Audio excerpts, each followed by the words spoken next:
नमस्कार दोस्तों, आज फिर आपका स्वागत है क्राउन इमिग्रेशन के यूट्यूब चैनल पर। तो आज का टॉपिक है एमबीबीएस इन यूके। उसके बारे में हम डिस्कस करेंगे क्योंकि पेरेंट्स और बच्चों की बहुत सारी क्वेरीज रहती है कि सर हम यूके से एमबीबीएस करना चाहते हैं, उसके प्रोसीजर के बारे में बताएं।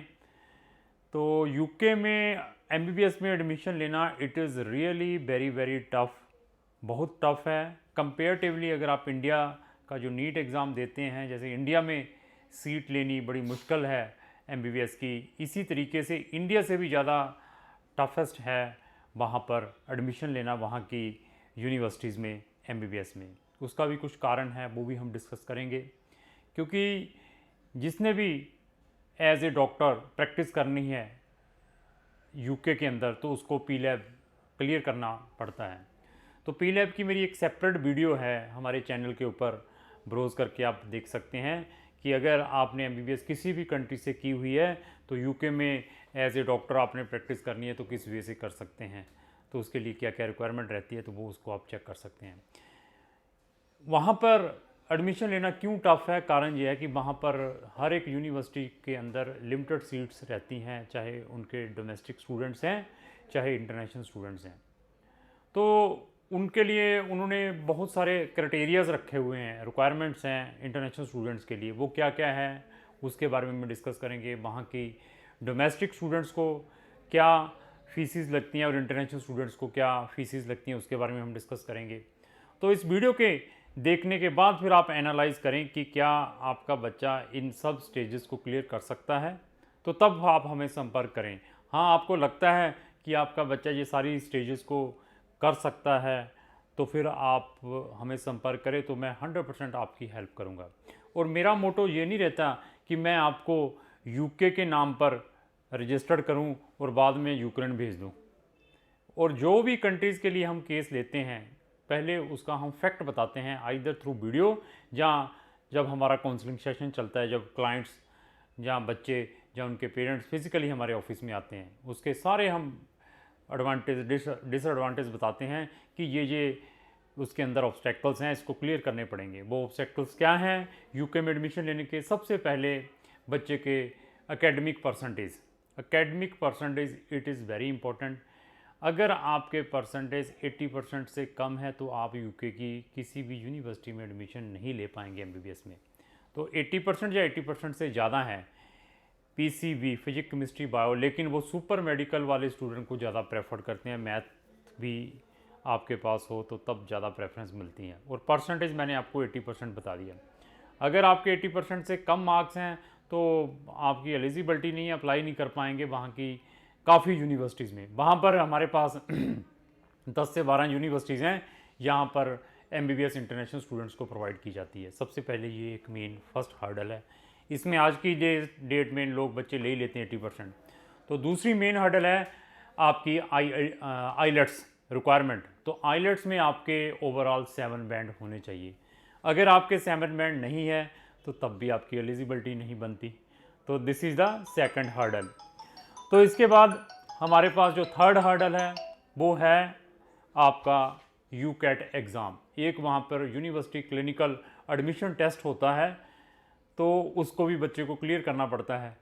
तो अगर बच्चे वो भी क्लियर नहीं कर पाते तो तब भी बच्चा उन यूनिवर्सिटीज़ में एडमिशन्स नहीं ले सकता। इवन अगर आपने यूकैट नहीं देते हैं तो सैट भी एक्सेप्टेबल है मैनी ऑफ द यूनिवर्सिटीज़, तो आप सैट का एग्ज़ाम भी दे सकते हैं। उसके अंदर क्या कट ऑफ होना चाहिए जब आप हमारे पास आएंगे उसके बारे में मैं आपको अच्छी तरह एक्सप्लेन करूँगा।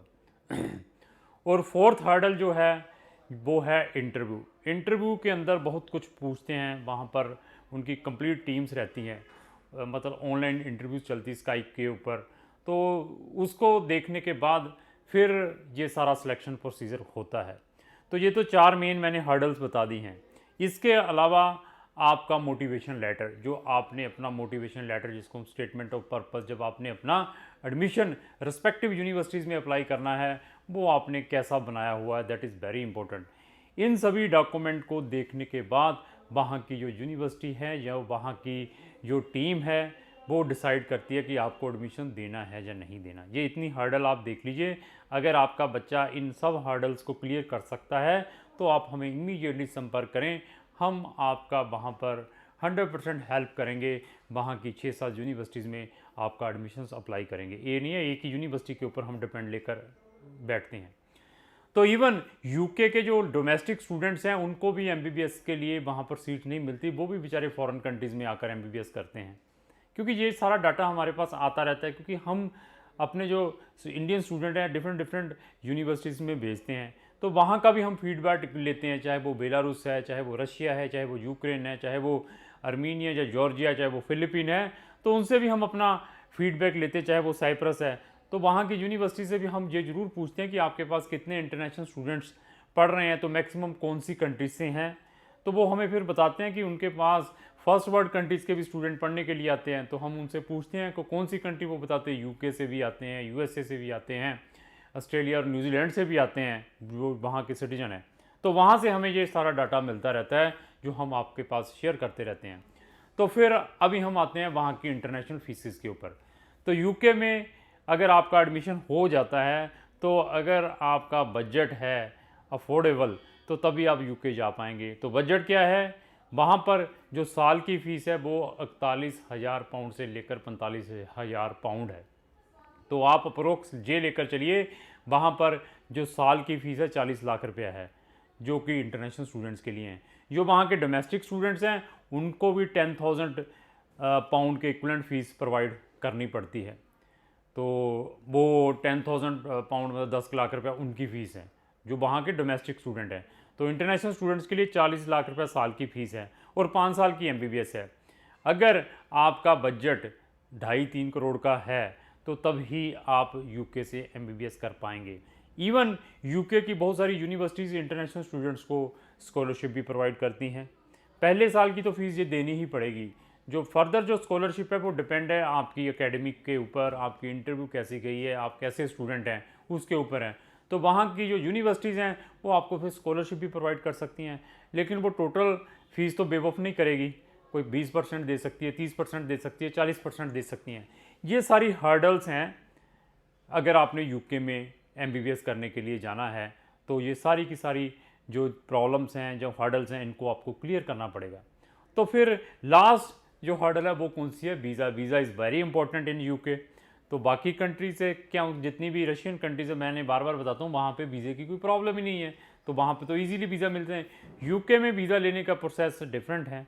उसके लिए फिर आपको प्रॉपर बैंक में फ़ंड भी 1 मंथ ओल्ड दिखाने पड़ेंगे। 1 महीने पुराने फ़ंड होने चाहिए। वो कितने होने चाहिए वो डिपेंड है आपकी यूनिवर्सिटी लंदन में है या आउटसाइड लंदन है।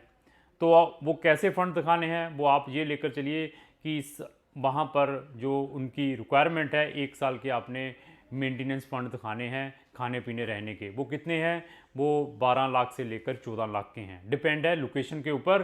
प्लस अगर आपने पहले साल की फ़ीस, जो आपकी फ़ीस भी आती है, वो आप अपने इंस्टॉलमेंट में भी दे सकते हैं। अगर आपने सिर्फ 1 सेमेस्टर की 20 लाख की फ़ीस ट्रांसफ़र की हुई है 1 सेमेस्टर की, तो 20 लाख भी यहाँ पर बैंक में दिखाना पड़ेगा। 20 लाख प्लस आपके लिविंग एक्सपेंसेस है जो 12 लाख के हैं।